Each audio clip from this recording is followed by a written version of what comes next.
Administración, estos primeros 3 años de gobierno, ¿cómo los calificarías? Pues de mucho trabajo, es lo que yo puedo decir. ¿Hay avances? Yo considero que sí. ¿Cuáles son los pendientes que tienen que tener? Pues eso se les puede decir mejor al jefe de gobierno. En su área, ¿cuáles son las áreas? Pues seguir promoviendo la Ciudad de México con el exterior, buscando aquellas buenas experiencias en otras partes que puedan servirnos y dar a conocer lo que se ha venido haciendo aquí en la ciudad también para que puedan aprovecharlo otros. Cada día se ha posicionado más la Ciudad de México a nivel mundial.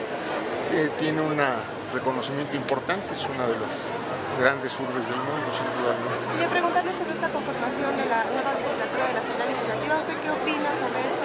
Pues que así fueron los votos. ¿Va a tener alguna situación de obstáculo el hecho de que Morena sea... Pues vamos a ver.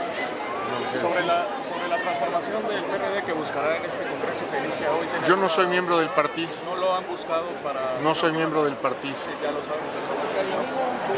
Amigo Adrián, después de esta recta final del gobierno de Mancera, la siguiente... Vamos a ver qué pasa de aquí a 3 años.